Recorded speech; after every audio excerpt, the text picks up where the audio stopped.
Juan Kapitulo 6, versikulo 35.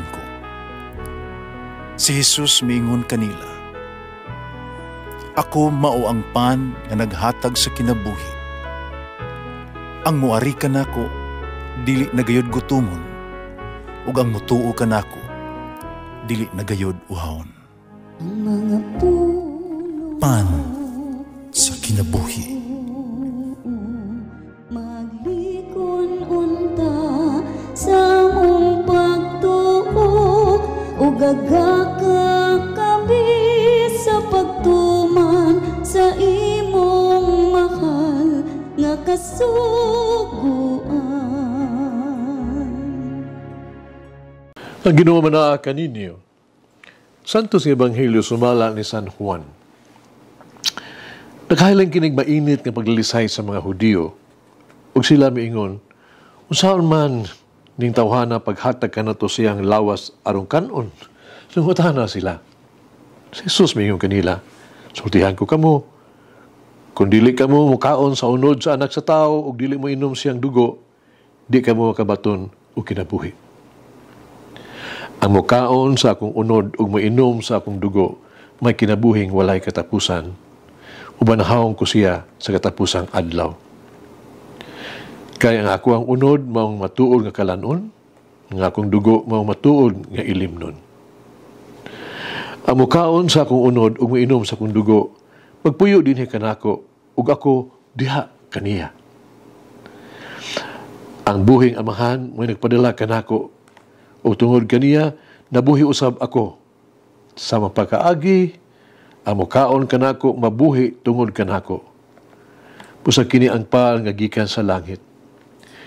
Dili kini sama sa pan nga ikaon sa inyong katigulangan ug unya nangamatay gihapon. Ang mukaon ni ining pan mabuhi sa dayon. Ang Ebanghelyo sa Ginoo.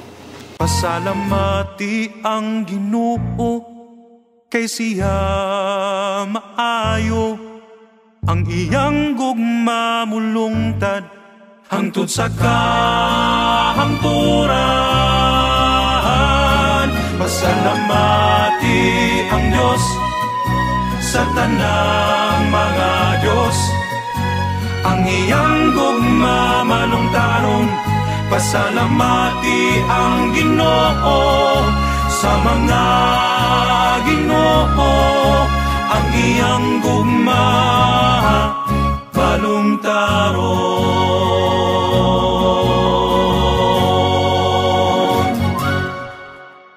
Bisag kinsang mukaon sa kong unod o minom sa kong dugo, adunay kinabuhing dayon. Binuang makapalibog, no? So aman sa katao, paghatag sa iyang unod arong kanon, yung dugo sa arong imnon. Di gini kita mukaon na huna, nga mukaon o hilaw nga unod, o mainom o dugo. Pero sa Jesus, sa kaunahuna o paagi, arong makakaon ta sa iyang unod, sa dagway sa pan. So man nato pagbalibad kaniya, pinagis pagkaon sa iyang unod o pag-inom sa iyang dugo, kita makabaton o kinabuhing dayon. Nagunahuna siyag paagi na maghatag ka nato sa iyang kaugalingon, bugbilin kanunay uban ka nato. Siya na higugma pag-ayo ka nato, nga siya namatay alang ka nato. Dili lang pagpakamatay, gusto yun niya nga mahimo natong pagkaon nga bugbilin uban ka nato hangtod sa katapusan sa panahon. Busa iyang gitukod ang balaang Eucharistia, sakramento sa balaang Eucharistia. Dili makaturunganon kung mabiling kita nga bugnaw sa tuang gugma nga to sa usa ka Dios. Kada higugma ka na to, hilabihan nga pagmahal.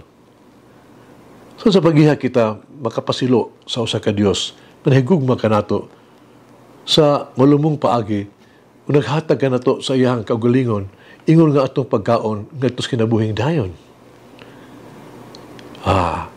Kanino natong dawaton siya sa balaang komunyon. Ipahayag ang ato ang gugma kaniya. Sugton siya nato sa tanan niyang gusto. Alagaran siya ug tinguhaon lamang siya ang Dios nga nahigugma kanato pag-ayo. Magampo kita. Ama, nagpasalamat ako kanimo sa gahom sa pagkabanaw ni Jesucristo. Amahan, kining usa ka maayong balita. Mugahin lang kami og kaliyot karon aron lamang pasalamat kanimo.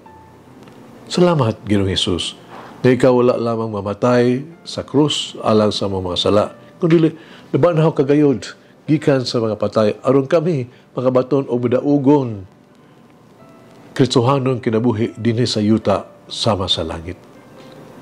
Amahan, tuguti ang tanan nga maglakaw sa gahom sa kamatuoran sa pagkabanhaw. Ako nag-ampo sa ngalan ni Jesus. Amen. Oh Mary, may my love for the Eucharist grow deeper each day. Mulangin ang Diyos magagakaw sa tanan. Amahan, Anak, Espiritu Santo. Amen. May the Lord of the divine mercy bless us all. Heal us from all diseases and suffering. Ayun unta niya kita tanang mga sakit na sa lawas o sa kalag, body and soul. In the name of the Father, the Son, and of the Holy Spirit. Jesus, I trust in you. Amen.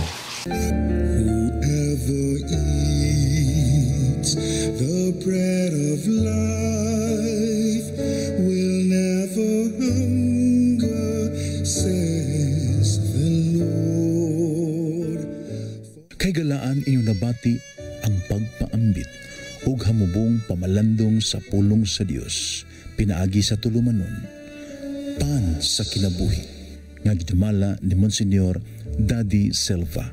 Hangtod na usab sa sunod higayon, daghang salamat. The bread